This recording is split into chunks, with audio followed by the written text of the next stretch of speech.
আমি আপনাদের সামনে আমার পঠিত আয়াতে কারিমাগুলোর আলোকে দু চারটা কথা আরজ করব ইনশাআল্লাহ। দুনিয়াতে যেমন আমরা দুটো জিনিসের সমন্বয়, একটা হলো আমাদের রূহ আর একটা হলো আমাদের শরীর। রূহ হলো ইঞ্জিন, শরীর হলো বাহন।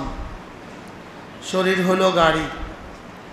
গাড়ি ছাড়া ইঞ্জিনের কোনো দাম নাই, ইঞ্জিন ছাড়া গাড়ির দাম নাই। ইঞ্জিন আছে, বডি নাই, এই ইঞ্জিন বাড়িতে যাবে না। বডি আছে, ইঞ্জিন নাই, এই ইঞ্জিন ঢাকা যাবে না। তাইলে বোঝা গেছে ইঞ্জিনও লাগে, বডিও লাগে, দুটোর সমন্বয়ে গাড়ি। ঠিক তেমনিভাবে আল্লাহ তাআলা আমাদেরকে রূহ দিয়েছেন আর বডি দিয়েছেন। বডি নাই তো রূহের 2 আনার দাম নাই, আর রূহ নাই তো বডির 2 আনার দাম নাই। কি রূহ ছাড়া বডির কোনো কাজ নাই, আর বডি ছাড়া রূহের কোনো কাজ নাই। রূহ ছিল, আমরা দুনিয়াতে আসার আগেও আমাদের রূহ ছিল, লেকিন ওই রূহ একবারও তসবিহ পড়তে পারে নাই, ওই রূহ একটা সেজদাও দিতে পারে নাই। তাহলে বোঝা গেছে।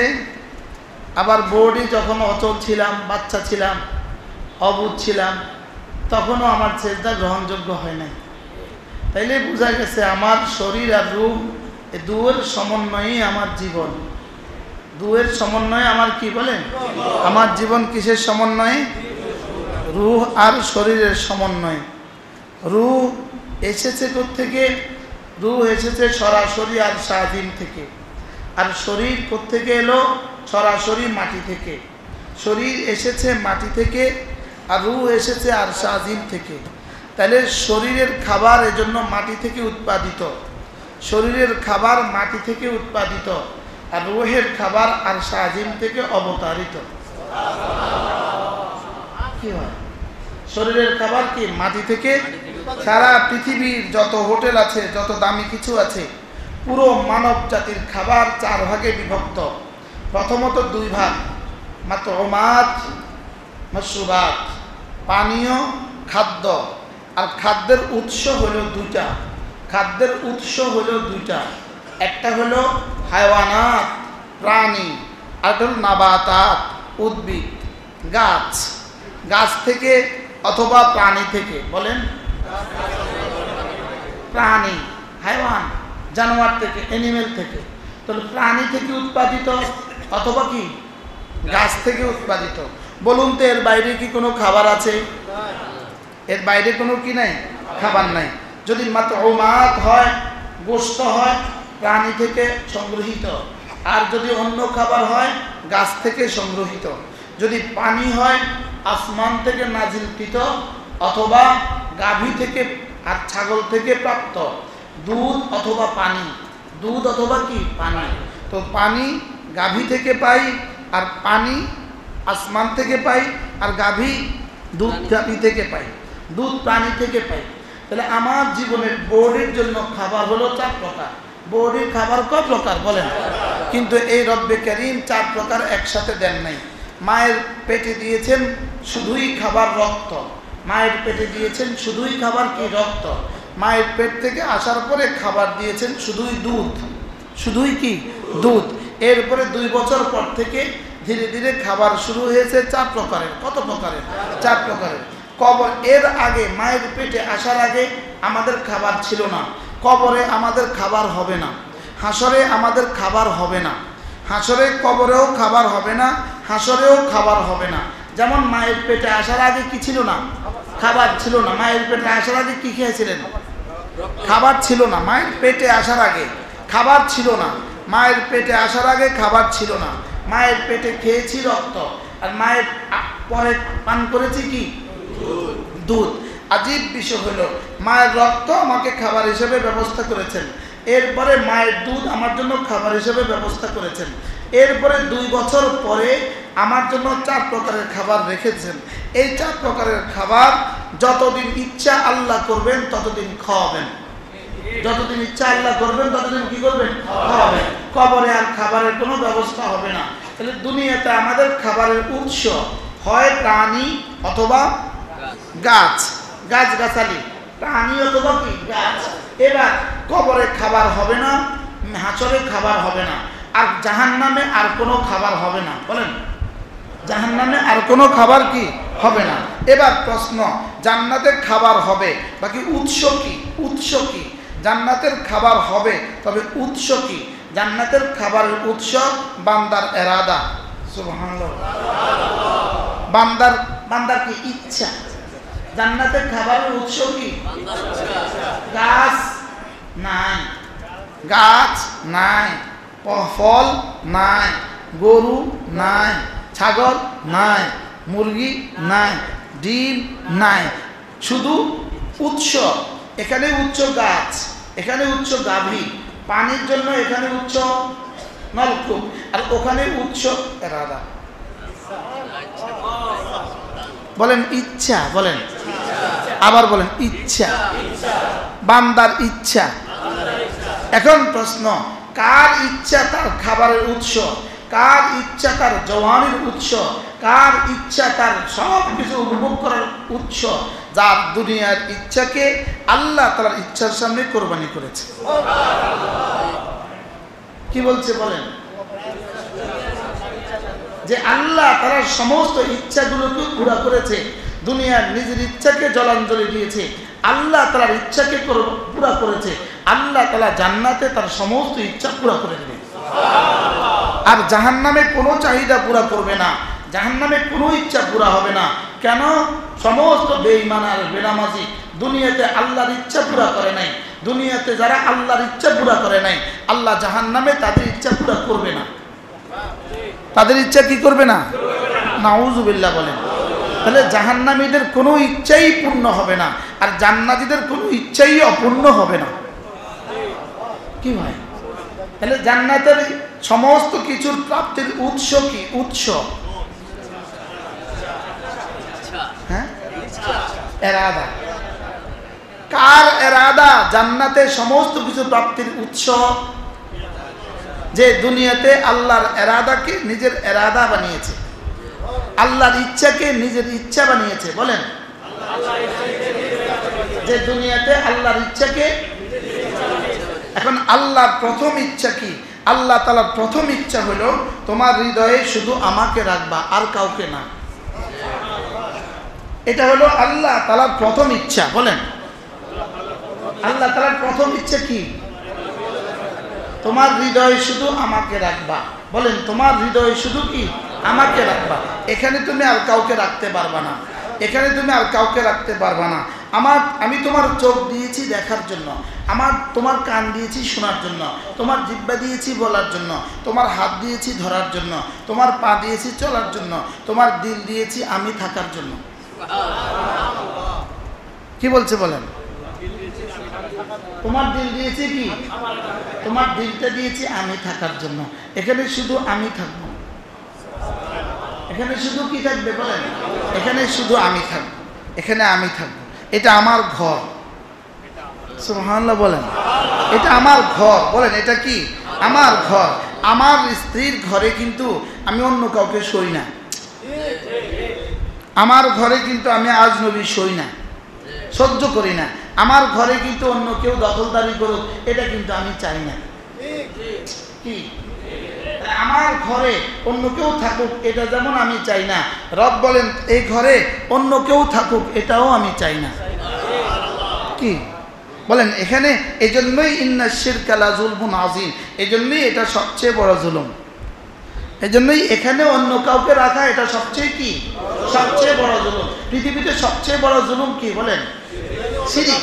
শিরিক সবচেয়ে বড় জুলুম। শিরিক কাকে বলে? শিরিক কোনটা?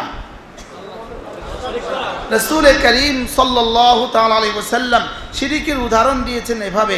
শিরিকের উদাহরণ হলো যেমন ধরো রাজুলুন ইশতারা গুলামান বিখালিসি মালিহি।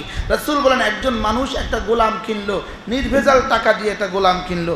গোলাম কেনার পরে সে বলল এটা আমার দোকান, এই দোকানে তুমি প্রতিদিন কাজ করবা, সকাল 9টা থেকে 5টা কাজ করবা, এ হলো আমার মূলধন। এখান থেকে মাল কিনবা, যা লাভ হবে প্রতিদিন লাভটা আমাকে পৌঁছিয়ে দিবা, আর মালটা রেখে দিবা, এটা দিয়ে আগামীকাল আবার মাল কিনবা।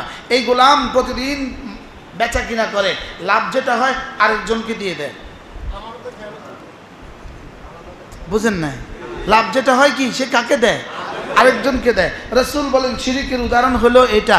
শিরিক মানে হলো বানালাম আমি তোমাকে, রব বলেন বানালাম আমি তোমাকে, সেজদা দিলে তুমি আরেকজনকে। কি বানালাম আমি তোমাকে, তোমার হৃদয়ে তুমি জায়গা দিলে আরেকজনকে। এজন্য পৃথিবীতে সমস্ত হারাম প্রেম শিরিকের অংশ। বলেন হারাম প্রেম শিরিকের অংশ। বলেন কি বলছি? বলেন হারাম প্রেম শিরিকের কি অংশ। যারা হারাম প্রেম করে তাদের হারাম প্রেমিকাকে, হারাম প্রিয়সীকে, হারাম প্রিয়তমকে এখানে জায়গা দেয়। এখানে কি দেয়? বলেন এখানে স্থান দেয়। এই জন্য হারাম প্রেম হইল শিরিকের অংশ। বলেন হারাম প্রেম শিরিকের কি অংশ। একটা হলো আল্লাহকে ভালোবাসা, 2 নাম্বার আল্লাহর জন্য ভালোবাসা, 3 নাম্বার আল্লাহর সাথে ভালোবাসা। 3টা, আল্লাহকে ভালোবাসা, আল্লাহর জন্য ভালোবাসা, আল্লাহর সাথে ভালোবাসা। 1 নাম্বার হলো আল্লাহকে ভালোবাসা। বলেন 2 নাম্বার কি? আল্লাহর জন্য ভালোবাসা। মুআজ্জাল্লাহ 3 নাম্বার কি? আল্লাহর সাথে ভালোবাসা। আল্লাহকে ভালোবাসা এটা হলো ফরজ, এটা হলো কি ফরজ। আল্লাহর জন্য ভালোবাসা এটা হলো ওয়াজিব। আল্লাহর সাথে ভালোবাসা এটা হলো শিরিক। এটা কি শিরিক? বলেন। আচ্ছা, একটা স্ত্রী তার স্বামীকে ভালোবাসা এটা ফরজ না সুন্নত? ফরজ। ফরজ। আর স্বামীর আব্বা আম্মাকে ভালোবাসা এটা ওয়াজিব। এটা স্বামীর জন্য, এটা আমরা ঠিক করছি, আমরা ঠিক করছি। এটা ওটা থেকে গুরুত্ব একটু কম, বুঝেন নাই? আগেটা থেকে একটু কি একটু কম। তাহলে স্বামীকে ভালোবাসা ফরজ, স্বামীর জন্য স্বামীর আব্বা আম্মাকে ভালোবাসা ওয়াজিব। আচ্ছা, স্বামীর জন্য, কিন্তু স্বামীর জন্য তো স্ত্রীকে যদি বলো ওনাদেরকে তুমি ভালোবাসো কেন, বলবো আমার স্বামীর জন্য। বুঝেন না? স্বামীর কি জন্য। এবার যেমন ধরেন স্বামীর একটা 3 বছরের বোন আছে, এই স্ত্রীটা নতুন বউটা ওই বোনটাকে অনেক সুন্দর করে যত্ন করে, খাওয়ায়, গোসল দেওয়ায়। আরেকজন জিজ্ঞেস করে ওকে তুমি ভালোবাসছো কেন, বলে স্বামীর জন্য। আচ্ছা, স্বামীর জন্য ভালোবাসে, এই কথাটা স্বামী শুনলে স্বামী খুশি হয় না নারাজ হয়? হ্যাঁ। আচ্ছা, এবার পাশের বাড়ির একটা চাচাতো ভাই আছে, তাকেও চুপে চুপে ভালোবাসে।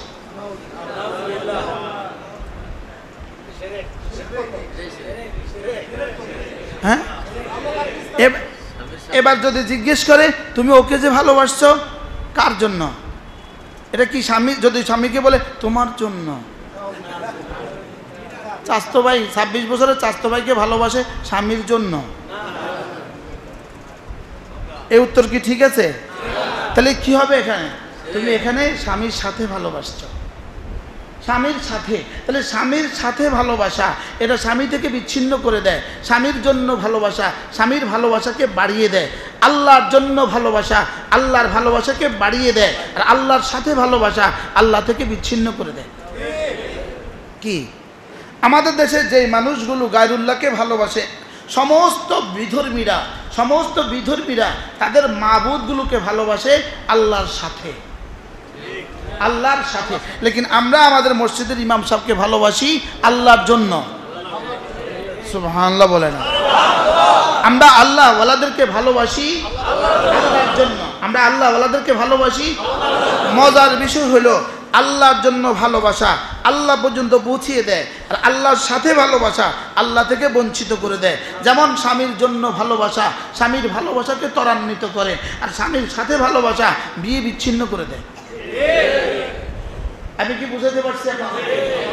তাহলে আল্লাহকে ভালোবাসা, বলেন আল্লাহর জন্য ভালোবাসা আল্লাহর জন্য ভালোবাসা।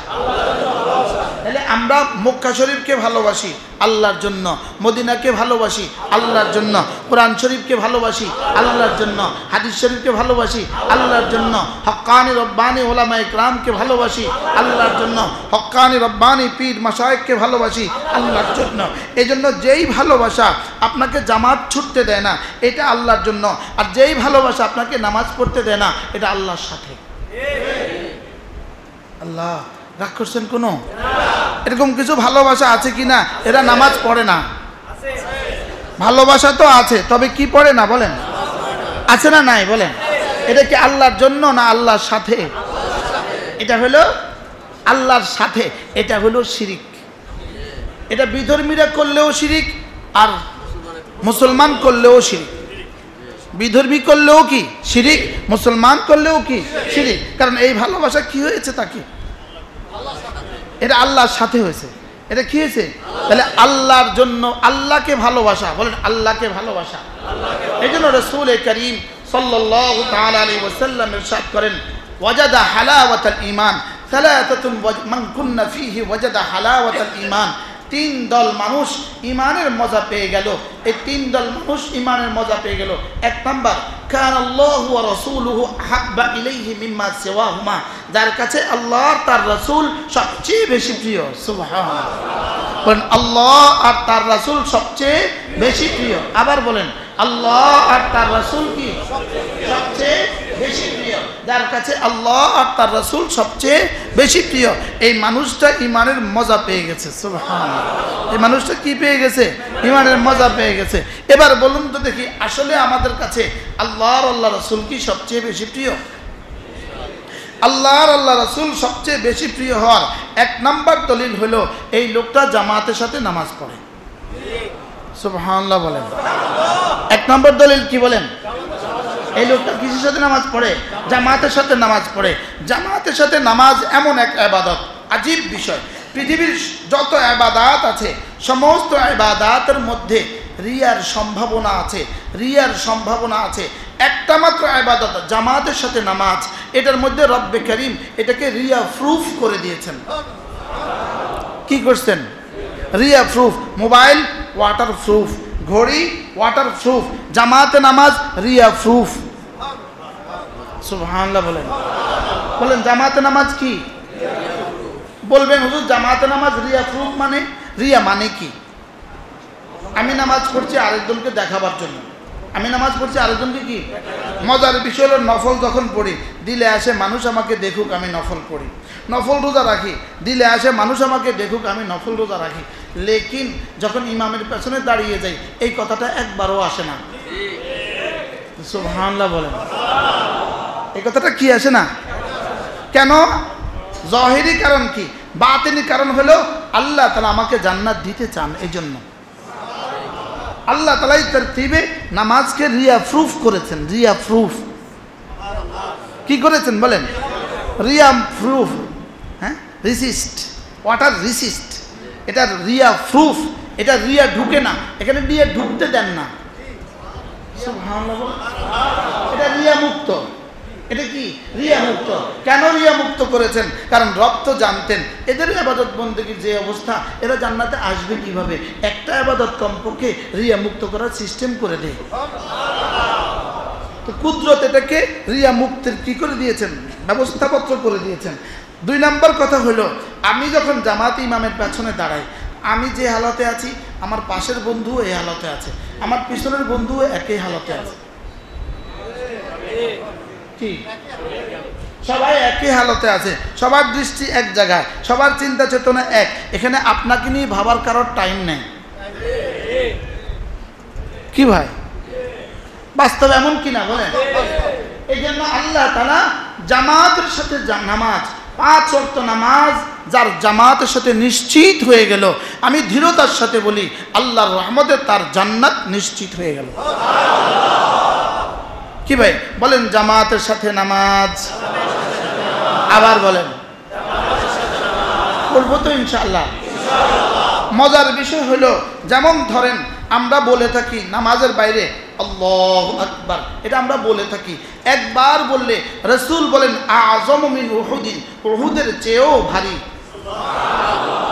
উহুদের চেয়েও কি। আর নামাজের মধ্যে আমরা প্রতিদিন শুধু 11 বার আল্লাহু আকবার শব্দটা ফরজ হিসাবে বলে থাকি। কি হিসাবে? ফরজ হিসাবে বলি কতবার? 11 বার।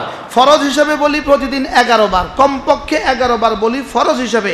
আর একবার তাকবীরে তাহরিমা আল্লাহু আকবার বলা ফরজ, আর তাকবীরে তাহরিমা আল্লাহু আকবার একবার বলা এটা নামাজের বাইরে 1 কোটি বার আল্লাহু আকবার বলার চেয়েও বেশি দামি।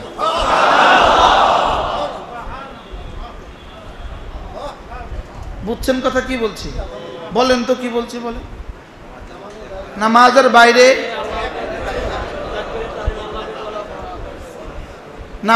বাইরে আল্লাহু আকবার উহুদ পাহাড়। এবার নামাজের ভিতরে তাকবীরে তাহরিমা আল্লাহু আকবার 10 কোটি বারের চেয়ে বেশি দামি। সারা জীবনে 70 বছরে যত আল্লাহু আকবার বলা হয়েছে সবগুলোকে যদি এক পাল্লায় দিয়ে দেওয়া হয়, তাকবীরে তাহরিমা আল্লাহু আকবার এর চেয়ে কোটি কোটি গুণে বেশি দামি। আচ্ছা, এবার যদি সেটা ইমামের সাথে হয় কি হয়? এবার বলুন তো আমার রব আমাকে কি দিতে চাচ্ছেন? আমাকে 70 বছরের জীবন দিয়ে আমার রব 70 কোটি বছরের, 70,000 কোটি বছরের, 70 লাখ কোটি বছরের, 70 কোটি কোটি বছরের জান্নাত কিভাবে দিবেন? এই জন্যই দিবেন রব বলেন আমি তোমার এক শব্দের মধ্যেই কোটি বছরের জান্নাত রেখে দিয়েছি। কি হয়? এবার বলুন তো দেখি আমার তাকবীরে তাহরিমার দাম কত? এবার আমার তাকবীরে উলার দাম কত? জামাতের সাথে তাকবীরে উলার দাম কত? আজ থেকে তাকবীরে উলার সাথে নামাজ পড়ব, নিয়ত পাক্কা ইনশাআল্লাহ। আল্লাহ তৌফিক দান করেন। আমার একজন প্রিয় ওস্তাদ ছিল হযরত মাওলানা আব্দুল সালাম সাহেব রহমতুল্লাহি আলাইহি, যিনি ছিলেন তারা 2 ভাই বোন ছিলেন। হযরত মাওলানা আব্দুল সালাম সাহেব এক ভাই, হুজুরের আরেক বোন ছিল। বোনটা বিয়ে দিয়েছে হাটহাজারী মাদ্রাসার শেখুল হাদিস হযরত মাওলানা আব্দুল আজিজ সাহেব রহমতুল্লাহির কাছে। আর হুজুর হলেন হযরত মাদানীর ছাত্র, সরাসরি হযরত মাদানীর ছাত্র। আচ্ছা, এক ভাই এক বোন, অবস্থাটা কি ভাই? আমার হুজুর রহমতুল্লাহ আলাইহি হুজুর নিজের জবানে বলছেন, আমাদেরকে বলছেন 42 বছর তাকবীরে উলা ছুটে নাই। কি বলছে বলেন? আচ্ছা, এদের জান্নাত কেমন? কি ভাই, আপনি মসজিদের সামনে আপনার দোকান, আপনার তাকবীরে উলা ছুটে যাচ্ছে মাসের পর মাস। আপনি বলুন তো দেখি আপনার লাভ কত হলো আর লস কত হলো? আপনার এলো কত আর গেল কত ভেবেছেন কখনো? কি ভাই, রাসূল বলেন কোন মানুষ যদি 40 দিন তাকবীর উলার ইহতিমাম করে, আল্লাহর নবী বলেন কুতিবাত লাহু বারাআতান, আমি কথা দিলাম তোমাদের জন্য রব্বে করিম 2টো পরওয়ানা লিখে দিবেন। 1 নম্বর পরওয়ানা বারাআতুম মিনান নিফাক, জীবনে কখনো মুনাফিক হয়ে তুমি মরবা না। 2 নম্বর পরওয়ানা বারাআতুম মিনান নার, জাহান্নাম থেকে তুমি মাহফুজ। কি হয়? আচ্ছা, 40 দিন ডিউটি করলে যদি আপনার জীবনে অভাব থেকে আপনি মাহফুজ হন, ওই 40 দিন আপনার কেমন হবে মনে হয় বুঝেন নাই? যদি আপনার মালিক আপনাকে ঘোষণা দেয় এটা আপনার বেতন হলো 40,000, ঘোষণা দিছে 40 দিন একটানা ডিউটি করলে বেতন দিবে 40 লাখ, আপনার এই অফারটা কেমন? অভাবনীয় অফার কিনা বলেন? আচ্ছা, কি পরিমাণ গোল্ডেন অপরচুনিটি, গোল্ডেন অফার বলেন তো? আচ্ছা, যদি বলে 40 কোটি, এবার বলে 40 কোটি ডলার, এবার বলে 40 কোটি দিনার, হ্যাঁ? আর এবার রাসূল বলেন বারাআতুম মিনান নার, যাও আমি লিখে দিলাম তুমি জাহান্নাম থেকে মাহফুজ, তুমি জাহান্নাম থেকে মুক্ত, তুমি জাহান্নাম থেকে কি মুক্ত। তো বলেন তাকবীরুল্লাহর দাম কত? 2 রাকাত নামাজে আল্লাহু আকবার বলতে হয় 11 বার, 4 রাকাত নামাজে আল্লাহু আকবার বলতে হয় 21 বার। কতবার? 21 বার। এবার বলুন তো নামাজের বাইরে আল্লাহু আকবার আযম মিন উহুদিন, উহুদের চেয়ে ভারী। এবার নামাজের ভিতরে আল্লাহু আকবার কত উহুদের চেয়ে ভারী? কি হয়? এবার নামাজের বাইরে সুবহানাল্লাহ উহুদের চেয়ে ভারী, নামাজের বাইরে সুবহানাল্লাহ উহুদের চেয়ে ভারী। এবার নামাজের ভিতরে সুবহান রাব্বিয়াল আযীম কত উহুদের চেয়ে ভারী। কি হ্যাঁ, এজন্য নামাজের ভিতরে সুবহান রাব্বিয়াল আযীম কিভাবে পড়তে হবে, কিভাবে পড়তে হয়, আমরা পড়ছি কিভাবে, আর পড়া উচিত ছিল কিভাবে, আমরা পড়ছি এভাবে সুবহানাল্লাহিল আযীম সুবহানাল্লাহিল আযীম সুবহানাল্লাহিল আযীম। বাস্তব না বাস্তব? যিনি বুঝেন তিনি কবে বুঝে পড়ছেন, যিনি বুঝেন তিনি কবে বুঝে পড়ছেন। আমার জীবনের প্রতিটা ইবাদতের মধ্যে রবের 4টা প্রশ্ন। কটা প্রশ্ন? 1 নাম্বার তুমি কি করেছো, 2 নাম্বার কেন করছো, 3 নাম্বার কার জন্য করছো, 4 নাম্বার কিভাবে করছো। কয়টা বলেন? কি কি কি করেছো, কার জন্য করেছো, কেন করেছো, কিভাবে করেছো। উত্তর কি কি করেছো। তা আমি আমার জীবনে যা যা করছি, কি কি করেছো, যা যা করছি। 2 নম্বর প্রশ্ন, এই কার জন্য করছো। উত্তর রব আপনার জন্য। এখন আপনার জন্য উত্তর কি মুখে আপনি বলে দিবেন আপনার জন্য? হ্যাঁ, আমাকে জিজ্ঞেস করবে ওয়াজ কার জন্য, আপনাকে জিজ্ঞেস করবে তাবলীগ কার জন্য, আপনাকে জিজ্ঞেস করবে পিশাবগিরি কার জন্য, আপনাকে জিজ্ঞেস করবে মুরিদ হয়েছে কার জন্য। তো উত্তর ঠিক করেন। উত্তর বুঝে এত সহজ, বলে দিবেন তোমার জন্য। কি উত্তর কি এত সহজ? তাহলে উত্তর ঠিক করা লাগবে কি না বলেন? হ্যাঁ, তাহলে 2 নম্বর উত্তর কি? কার জন্য। 3 নাম্বার উত্তর আল্লাহকে আচ্ছা কেন করছো, কেন করছো, এই কেন করছিস, এই ওয়াজ কেন করছিস, এই নামাজ কেন পড়ছিস, এই হজ কেন করছিস, এই যাকাত কেন দিচ্ছিস, এই জিহাদ কেন করছিস, এই তাবলীগে যাচ্ছিস কেন, সব এভাবে জিজ্ঞেস করবে। তো উত্তর দিবে আল্লাহ আমি না আপনার ভালোবাসায়, আপনার রহমতের আশায়, আপনার আযাবের ভয়ে। কি হয়? এখন উত্তর আপনাদের কাছে কত পয়েন্ট আছে, এর কত পয়েন্ট আছে, এই উত্তরের কত পয়েন্ট, কার কাছে কত পয়েন্ট আছে। প্রথম বিষয় হলো কার কার কাছে আছে, 1000-এ 1 জন নাই। 2 নম্বর যার কাছে আছে তার কাছে কত ভাগের 1 ভাগ আছে, লাখ ভাগের 1 ভাগ নাই। বাস্তব না বাস্তব? যদি এমনটি হয় উত্তর, তাহলে এবার ওই আয়াতে কারিমা শুনেন। আল্লাহ ওয়াকাদিমনা ইলা মা আমিলু মিন আমালিন وقدمنا إلى ما عملوا من عمل فجعلناه هباء منثورا। আমি রব্বুল আলামিন তোমাদের জীবনের সবগুলো আমলকে আমার সামনে তুলে ধরব। ওয়াকাদিমনা আমি মুতাওয়াজ্জিহ হব। কি তর্জমা করব এটা কে জানে? ওয়াকাদিমনা আমি নিজেকে পেশ করব, ইলা মা আমিলু মিন আমালিন তুমি জীবনে যা যা করেছো, তোমার জীবনের সমস্ত আমলগুলো আমি আমার চোখের সামনে তুলে ধরব। আমি তুলে ধরে এবার দেখব কি কি করেছো। দেখব যে ভুলে ভরা তোমার সুবহানাল্লাহ এটাও তুমি ঠিক করো নাই। হাজারো লাখো মানুষ দেশে আছে যারা সুবহান শব্দটা জীবনে ঠিক করে পড়তে পারে নাই। ওরা পড়ে সুবহানাল্লাহ, পড়ে না পড়ে না বলেন?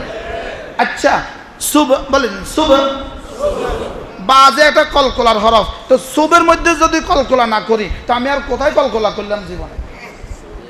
হ্যাঁ, এমনি পড়ে শুভ। এই শুভ আবার কি? শুভ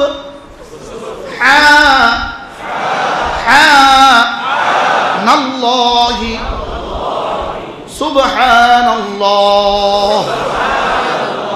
আবার বলেন সুবহানাল্লাহ সুবহানাল্লাহ। ওয়াকাদিমনা ইলা মা আমিলু মিন আমালিন তোমার জীবনের প্রতিটা আমলের মুখোমুখি আমি হব, তোমার জীবনের প্রতিটা আমলের সামনাসামনি আমি হব।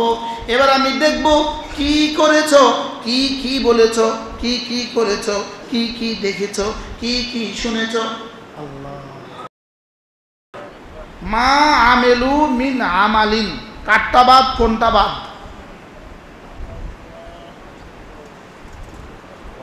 বুঝলি, এটা আমার দুর্ভাগ্য, আমি সব কথা বুঝাইতে পারি না, এটা আমার দুর্ভাগ্য। মা আমিলু মিন আমালিন, সারা পৃথিবীর সব মানুষ যা করেছে, মিন আমালিন যা করেছে, তাহলে কারটা বাদ কোনটা বাদ? কারোটা বাদ ন, বলেন কোনটা বাদ ন, কারটা বাদ কোনটা বাদ? হ্যাঁ, মুফতি সাহেবেরটা, পীর সাহেবেরটা, মুরিদ সাহেবেরটা, মুহাদ্দিস সাহেবেরটা, তাহলে কারটা বাদ কোনটা বাদ? বলেন কারটা বাদ কোন? শুধু এই শব্দ বলেন, কারটা বাদ, কেউ বাদ নাই। এবার কোনটা বাদ? হ্যাঁ, এবার বলেন ফাজআলনাহু হাবাআম মানসুরা। এবার আমি তোর আমল দেখে দেখে কির উত্তর নাই, কির উত্তরে ক্রস। এবার কেনর উত্তরে ক্রস, এবার কার জন্য উত্তরে ক্রস, কিভাবে উত্তরে ক্রস, তো তোর এটাকে আমি হাওয়ায় উড়ায় দিব, হাওয়ায় উড়ায় দিব, হাওয়ায় উড়ায় দিব, ওই চিমনির ধোঁয়ার মতো উড়ে যাবে, বাতাসের ধূলিকণার মতো উড়ে যাবে। এবার বলুন তো দেখি আমার জীবনে থাকবে কি? মুফতি সাহেব বলেন জীবনে থাকবে কি? বলেন মুহাদ্দিস সাহেব বলেন জীবনে থাকবে কি? বলেন পীর সাহেব বলেন জীবনে থাকবে কি? বলেন কি থাকবে কি? বলেন না কোনটা থাকবে? কালিমায়ে তয়্যিবাটাও তো ঠিক মতো পড়লাম না, বাস্তব না বাস্তব? কি উত্তর ঠিক করলাম না, কেন উত্তর ঠিক করলাম না, কিভাবে উত্তর ঠিক করলাম না, কার জন্য উত্তর ঠিক করলাম না, কিভাবে? এই প্রশ্নের উত্তর কি? রাসূল যেভাবে করেছেন, সুবহানাল্লাহ। কি উত্তর কি? ইমতিসালু আমরিল্লাহ, আপনি যা যা করতে বলেছেন। কেন উত্তর কি? আপনার ভালোবাসায়, আপনার রহমতের আশায়, আপনার আযাবের ভয়ে। আর কি? কার জন্য? আপনার জন্য। আর কিভাবে? আপনার রাসূল যেভাবে করেছেন সেভাবে। তাহলে কি করা লাগবে বলেন? আল্লাহ যা বলেছেন, বলেন আমার জীবনে কি করা লাগবে? আল্লাহ যা বলেছেন। 2 নাম্বার, কার জন্য করা লাগবে? আল্লাহর জন্য করা লাগবে। 3 নাম্বার, কিভাবে করা লাগবে? রাসূল যেভাবে করেছেন সেভাবে। এখন আমার এই 4 প্রশ্নের উত্তর আমি শিখবো কোথায়? 1 নম্বরে শিখবো মাদ্রাসায়, 2 নম্বরে শিখবো তাবলীগ জামাতে, 3 নম্বরে শিখবো হক্কানি রব্বানি কোন আল্লাহওয়ালাদের মজলিসে। কি? আর আপনি যদি বলেন আমি এই 3 জায়গার কোনো এক জায়গায় যাব না, আপনার এই 4 প্রশ্নের উত্তর কিয়ামত পর্যন্ত ঠিক হবে না।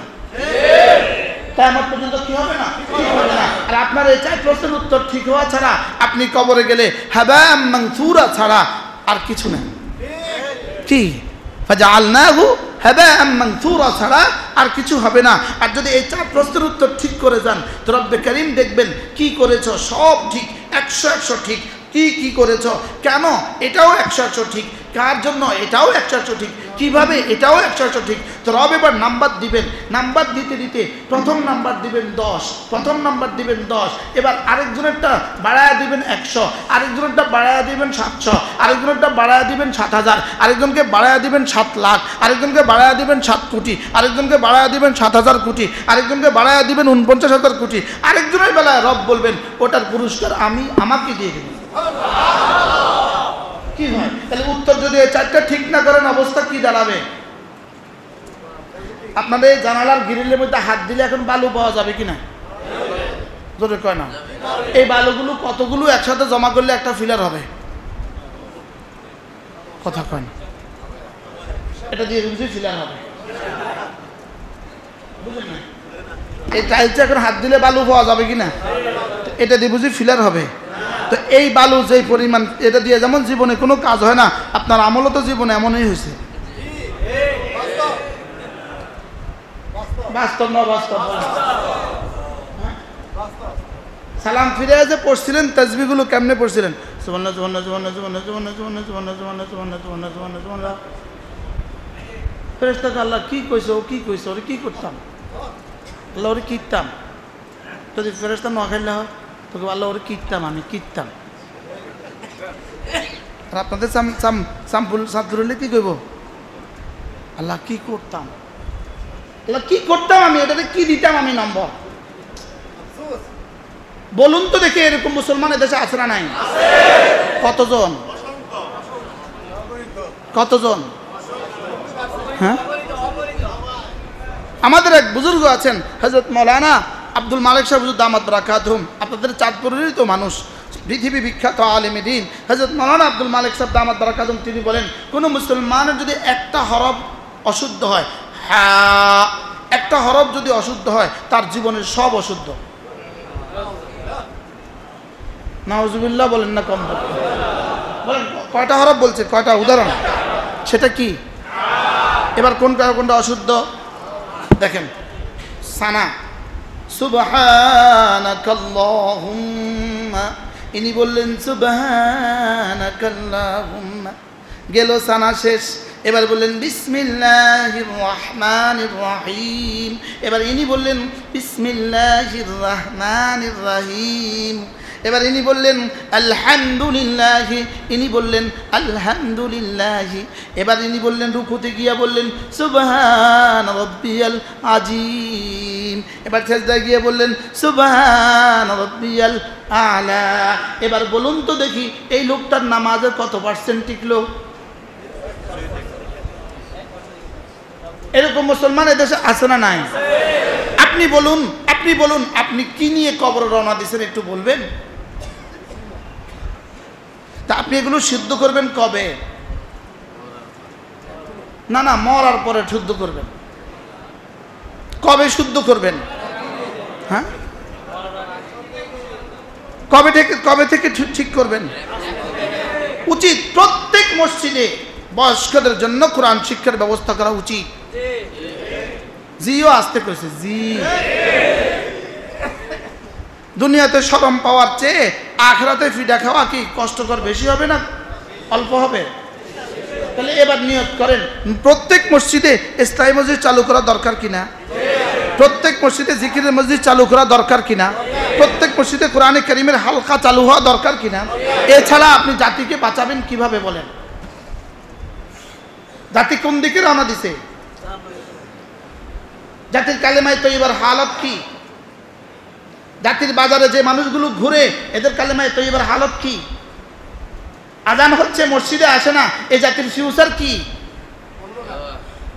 এই জাতির ভবিষ্যৎ কি হবে?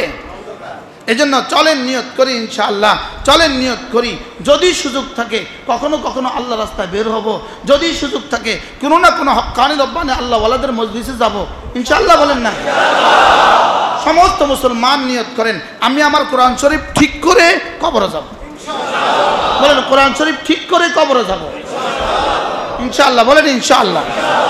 আপনি আপনার ইমামের কাছে বসেন, আপনি আপনার মুয়াজ্জিনের কাছে বসেন, আপনি সুবহান ঠিক করেন, আপনি আলহামদুলিল্লাহ ঠিক করেন, আপনি সূরা ইখলাস ঠিক করেন, আপনি সূরা ফালাক ঠিক করেন, আপনি আপনার তাশাহুদ দুরূদ শরীফ দোয়া মাসুরা ঠিক করেন। এই ওয়াজে হবে না, এই আধা ঘন্টার ওয়াজ দিয়ে আপনাকে সব ঠিক করে দিব, এটা হবে না। বাস্তব না বাস্তব? বলেন কবে ঠিক করবেন? কে কবে থেকে ঠিক করবেন বলেন? কোন দিন গিয়া ইমাম সাহেবকে বলছেন হুজুর আমার দোয়ায় কুনুতটা হয় কিনা দেখেন তো? কোন দিন গিয়া বলছেন আমার তাশাহুদটা হয় কিনা দেখেন তো? হজে ধনীরা যায় না গরিবরা যায়? হজে ধনীরা যায় না গরিবরা যায়? আমাদের সাথে যে শেঠরা হজে যায়, শেঠরা বুঝেন তো, করোড়পতিরা হজে যায় না আমাদের সাথে? তালবিয়া দেখলে তো বোঝা যায় হুজুরের সারের ফাতিহা কেমন আছে। বুঝুন নাই কথা? তালবিয়া দেখলে বোঝা যায় কিনা সারের সূরা ফাতিহা কেমন। যদি এই হয় তালবিয়া, তো সূরা ফাতিহা যদি এই হয় এই সারের নামাজ কেমন, নামাজ যদি এই হয় তা আখিরাত কেমন। বুঝাইতে পারলাম না? আল্লাহ আমাদেরকে মেহেরবানি করে বুঝ দান করেন। চলেন নিয়ত করি ইনশাআল্লাহ শুদ্ধ করব তো ইনশাআল্লাহ। এক নাম্বার হলো কি পড়েছ, কি করেছ, কির উত্তরটা ঠিক করো বন্ধু, কির উত্তরটা ঠিক করো। এক নম্বরে শুদ্ধ করে উচ্চারণ করো, দুই নম্বরে একটুখানি বুঝো, তাহলে শব্দের উচ্চারণও ঠিক লাগবে আর একটু বুঝাও লাগবে। বলেন উচ্চারণও ঠিক লাগবে আর একটু বুঝাও লাগবে। সুবহানাল্লাহ, সুবহানাল্লাহ, সুবহানাল্লাহ, সুবহানাল্লাহ, সুবহানাল্লাহ, আলহামদুলিল্লাহ, আলহামদুলিল্লাহ, আলহামদুলিল্লাহ, আলহামদুলিল্লাহ, আলহামদুলিল্লাহ, আল্লাহু আকবার, আল্লাহু আকবার, আল্লাহু আকবার, আল্লাহু আকবার, আল্লাহু আকবার, আল্লাহু আকবার, লা ইলাহা ইল্লাল্লাহ, লা ইলাহা ইল্লাল্লাহ, লা ইলাহা ইল্লাল্লাহ, লা ইলাহা ইল্লাল্লাহ, মুহাম্মাদুর রাসূলুল্লাহ। এই যে 2 মিনিট করলাম, এটা হলো জবানকে ঠিক করলাম, এটা হলো জবানকে ঠিক করলাম। শুধু জবান দিয়ে জিকির হবে না, জিকির হবে জবান ও দিলের সমন্বয়ে, জবান ও দিলের সমন্বয়ে। বাকি হাকিমুল উম্মত মুজাদ্দিদে মিল্লাত আশ-শাবাই নাওয়াল্লাহ মারকাদা, তাকে একবার কেউ বলল, হযরত আমার জিকির তো জবানে হয়, দিল থেকে হয় না। হযরত বলেন, জবানেরটা জারি রাখো, এটা বন্ধ করে দিও না, কারণ এখন তো 2 অঙ্গের মধ্যে একটা তো চলে, তখন তো 2টাই বন্ধ হয়ে যাবে। কি হয় তখন? তো কি হবে? এখন তো কমপক্ষে কয়টা চলে? এবার বলুন, আমাদের একটাই চলে। কার কার? কি? আকিমিস সালাতা লিযিকরি, আকিমিস সালাতা লিযিকরি, নামাজ পড়ো জিকিরের জন্য। এর তরজমা কি? নামাজ তো নিজেই জিকির, ওয়ালা যিকরুল্লাহ আকবার, নামাজ তো নিজেই জিকির, এটা আবার জিকিরের জন্য কেন? জিকির তো নিজেই জিকির, এটা আবার জিকিরের জন্য কেন? এর তরজমা হলো, তোমার জবানের জিকির যেন হয় তোমার হৃদয়ের জিকিরের জন্য। সুবহানাল্লাহ, তোমার হৃদয়ে জিকির আছে এটাকে বুঝাবার জন্য জবানে জিকির করো। জবানে জিকির যেন প্রমাণ দেয় তোমার হৃদয়ে আমার জিকির আছে। সুবহানাল্লাহ বলে না? তুমি যখন সুবহানাল্লাহ বলবা, তোমার হৃদয়ে যেন এই কথা থাকে, হ্যাঁ আমার রব মহাপবিত্র। সুবহানাল্লাহ, আমার রব মহাপবিত্র। হৃদয়ের মহাপবিত্রকে তুমি জবানে বুঝাচ্ছ সুবহানাল্লাহ দিয়ে। সুবহানাল্লাহ। কি হয় তাহলে? নামাজের মধ্যে তুমি যখন যেই শব্দই পড়ছো, এই শব্দ যেন হৃদয়েও থাকে, জবানেও থাকে, হৃদয়েও থাকে, জবানেও থাকে, হৃদয়েও থাকে। আকিমিস সালাতা লিযিকরি, এই জন্যই ওয়ালা যিকরুল্লাহি আকবার। নামাজ যদি তুমি এভাবে পড়ো, এই নামাজ হবে তোমার জীবনের সবচেয়ে বড় জিকির। তো নামাজ কিভাবে হবে? আল্লাহু আকবার, আল্লাহু আকবার। আমরা কিভাবে বলে আল্লাহু আকবার, আল্লাহু আকবার? কিতা কইলা বলেন, জবানে বলেন আল্লাহু আকবার, আল্লাহু আকবার, আল্লাহু আকবার। এবার হাত দুটো, আঙ্গুল দুটোকে কানের লতি বরাবর তোলো, আঙ্গুলগুলোকে ক্যাবলামুখী করে দাও, হাতের তালুটাকে সোজা করে দাও। বলেন, তোলেন, এটাকে আঙ্গুল পর্যন্ত, নাক কান পর্যন্ত পৌঁছান, কান পর্যন্ত, কান পর্যন্ত পৌঁছান। একটু কষ্ট লাগে কি না? কষ্ট লাগে কি না? একটু কষ্ট লাগে না? চাপ চাপ লাগে না? কিন্তু নামাজের মধ্যে চাপ লাগেনি আমগো।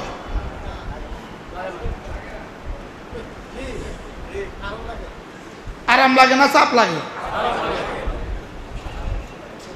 কি? একদিকে হাতের আঙ্গুলগুলোকে কানের লতি পর্যন্ত পৌঁছাও, আঙ্গুলগুলোকে ক্যাবলামুখী করে দাও, হাতের তালুটাকে অপেক্ষাকৃত সোজা করে রাখো। এরপরে জবানে বলো আল্লাহু আকবার। আর জবানে যেটা বলবা, দিলেও যেন এটা থাকে, হ্যাঁ আল্লাহ আমার দোকান ছোট, আল্লাহ আপনি বড়। সুবহানাল্লাহ। আমেরিকা ছোট, আপনি বড়। নেতা ছোট, আপনি বড়। দল ছোট, আপনি বড়। পীর ছোট, আপনি বড়। কি বলছি বলেন? এই শব্দটা আমার রব আমাকে এতবার কেন বলাচ্ছেন? সুবহানাল্লাহ। এতবার কেন বলালেন? প্রতিদিন 357 বার বলা। কতবার? 357 বার বলা। একটা শব্দ এতবার বলা, একটা শব্দ এতবার বলা। আর ওই জাতি তেলাপোকারেও ভয় পায়। যে জাতি আল্লাহু আকবার বলে প্রতিদিন 357 বার, ফরজ হিসাবে বলে, সুন্নতে মুআক্কাদা হিসাবে বলে, নফল হিসাবে বলে, ওই জাতির তেলাপোকারেও ভয় পায়। কথা বলে না, বাস্তব না বাস্তব? ওই জাতি কারেও ভয় পায়, কাকে ভয় পায় বলেন? কেন, বিষয়টা কি?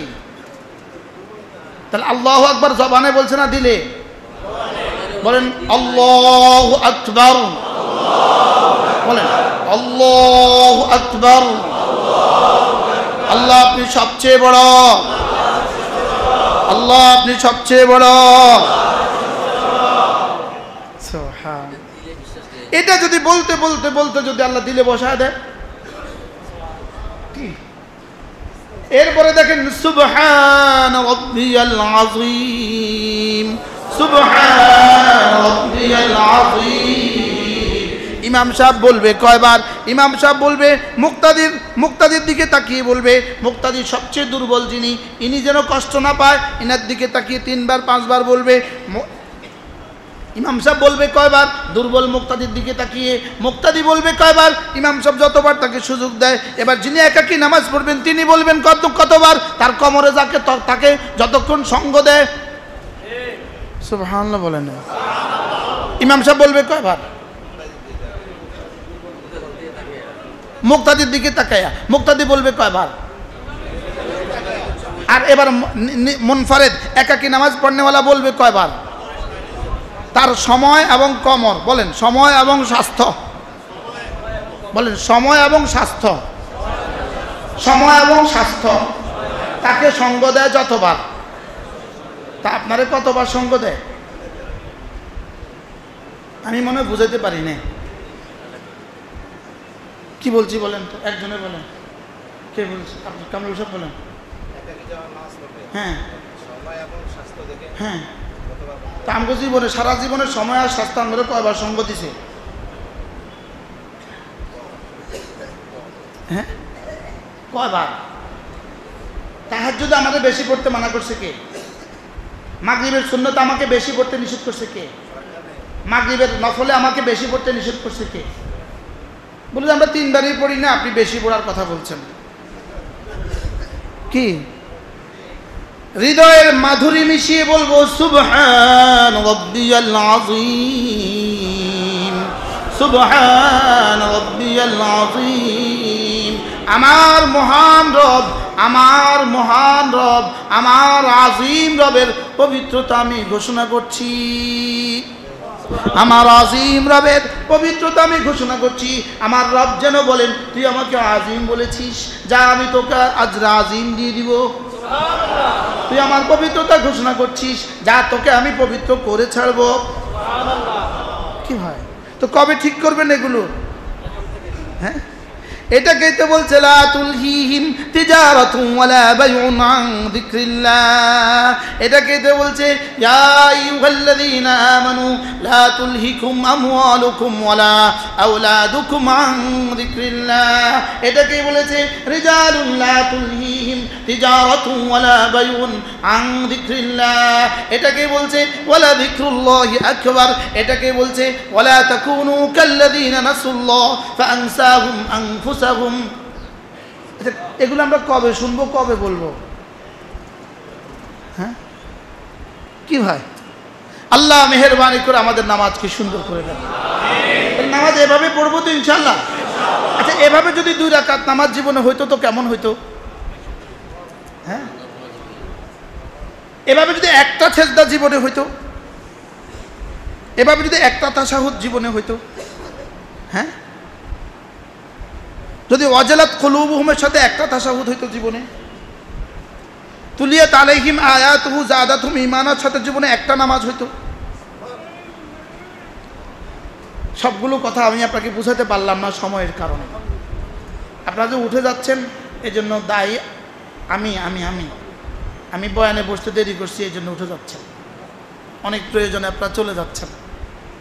আল্লাহ তাআলা আমাদের নামাজগুলোকে সুন্দর করে দেন, আমাদের জীবনকে সুন্দর করে দেন। আল্লাহ তাআলা আমাদের জিকিরকে জিকিরের জন্য করার তৌফিক দান করেন, নামাজকে নামাজের জন্য পড়ার তৌফিক দান করেন, নামাজকে জিকিরের জন্যই পড়ার তৌফিক দান করেন। জীবন আল্লাহর কসম, জীবনের সমস্ত ইবাদত আল্লাহর উদ্দেশ্য শুধুই জিকিরের জন্য। শুধুই কি? নামাজ জিকিরের জন্য, রোজা জিকিরের জন্য, যাকাত জিকিরের জন্য, হজ তো পুরোটাই শুধু জিকির। আযকুরুল্লাহ ফি আইয়ামিন মাদুদাত, হজ তো পুরোটাই জিকির। যেন পুরো কোরআন শুধুই তোমার হৃদয়ে আমাকে রাখো, এজন্য সুবহানাল্লাহ বলে না। তোমার নামাজ তোমার হৃদয়ে আমি এজন্য, তোমার রোজা তোমার হৃদয়ে আমি এজন্য, তোমার ব্যবসা তোমার হৃদয়ে আমি এজন্য। আর কবে বুঝবেন এই কথাগুলো? আর কবে বুঝবেন বলেন? কবে শুনবেন, কবে বুঝবেন? আল্লাহ আমাদেরকে তৌফিক দান করেন, আমাদের নামাজকে সুন্দর করে দেন। সকলে বলি আমিন। তাহলে জিকির হবে কেন? জিকিরের জন্য বলেন, বলেন জিকিরের জন্য বলেন। এই জিকির কিসের জন্য? জিকির বুঝে আওয়াজের জন্য। কই সভাপতি সাহেব কই? আল্লাহ অসুস্থ শরীর নিয়ে চলে এসছেন, আল্লাহ তাআলা তৌফিক দান করেন।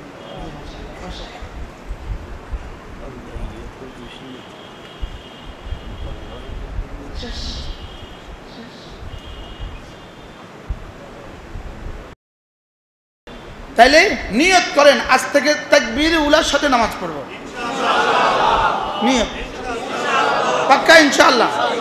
আল্লাহ তৌফিক দান করেন। রোজানা কিছু না কিছু তেলাওয়াত বলেন ইনশাআল্লাহ। রোজানা কিছু না কিছু তেলাওয়াত, এরপরে রোজানা কিছু না কিছু জিকির ইনশাআল্লাহ। রোজানা কিছু না কিছু জিকির ইনশাআল্লাহ। 6 তাসবিহকে ওড়না বানান, বিছানা বানান। সুবহানাল্লাহ 100 বার, আলহামদুলিল্লাহ 100 বার, আল্লাহু আকবার 100 বার, লা ইলাহা ইল্লাল্লাহ 100 বার, যে কোনো একটা দুরূদ শরীফ সাল্লাল্লাহু আলাইহি ওয়াসাল্লাম 100 বার, আস্তাগফিরুল্লাহ ওয়া আতুবু ইলাইহি 100 বার।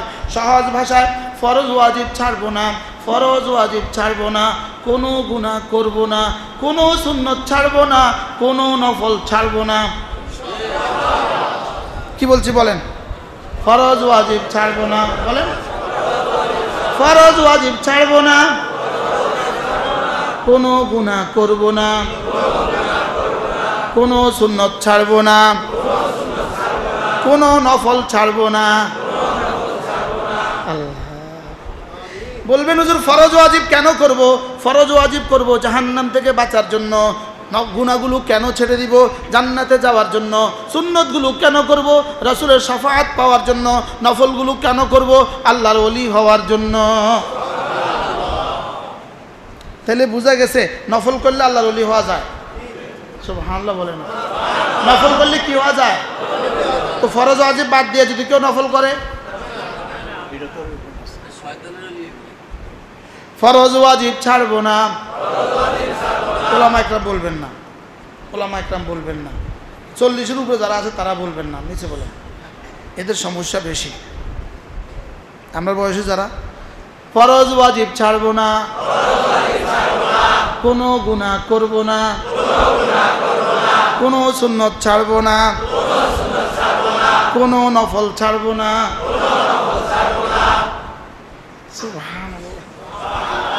আর কি কি বাকি আছে? এমনি কোনটা বাকি আছে? ফরজ ওয়াজিব করব কেন? জাহান্নাম থেকে বাঁচার জন্য। কেউ ফরজ ওয়াজিব করলো না, জাহান্নাম থেকে বাঁচার নিশ্চয়তা নাই। গুনাহগুলো ছাড়বো কেন? জান্নাতে যাওয়ার জন্য। সুন্নতগুলো করব কেন? রাসূলের সুপারিশ পাওয়ার জন্য, আল্লাহর ভালোবাসা পাওয়ার জন্য। আর নফলগুলো করব কেন? আল্লাহর ওলি হওয়ার জন্য। আল্লাহ আমাদেরকে আল্লাহর ওলি হওয়ার তৌফিক দান করুন। আল্লাহর ওলি হইতে হবে কি দিয়া? কোন নফল দিয়া? কোন নফল দিয়া? দূর ফরজ ওয়াজিব ঠিক রাখা, গুনাহগুলো ছাইড়া দিয়া, সুন্নতগুলো ছাইড়া দিয়া, না ধইরা? সুবহানাল্লাহ। কত উর্বর না চাঁদপুরের মানুষ, উর্বর। আপনার অল্পের মধ্যে সব বুঝে গেছেন। কি হয়? ফরজ ওয়াজিব ছাড়বো না, কোনো গুনাহ করব না, চোখের গুনাহ, কানের গুনাহ, জবানের গুনাহ করব না।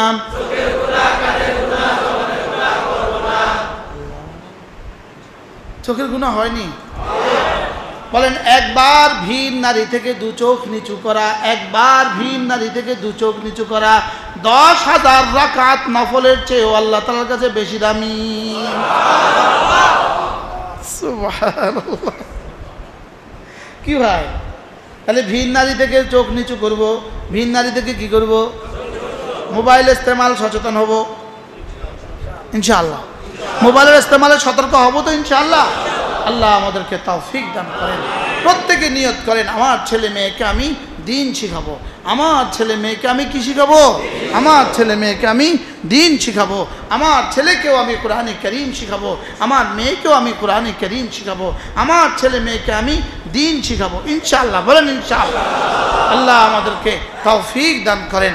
আল্লাহ আমাদের সকলকে এই কথাগুলো বুঝা মানা সহজ করে দেন। সকলে বলি আমিন। আল্লাহ এই মসজিদখানাকে জিকিরের মার্কাজ বানায়া দেন, ফিকিরের মার্কাজ বানায়া দেন। আল্লাহ হেদায়েতের মার্কাজ বানায়া দেন। আল্লাহ এই মসজিদের সভাপতি, এই মসজিদের মুতাওয়াল্লি, এই মসজিদের সেক্রেটারি, ইমাম ও খতিব সহ যারা আছেন, যারা চলে গেছেন, যারা সামনে আসবেন, সকলকে কবুল ফরমান। সুবহানাল্লাহি ওয়া বিহামদিহি, সুবহানাকাল্লাহুম্মা বিহামদিক।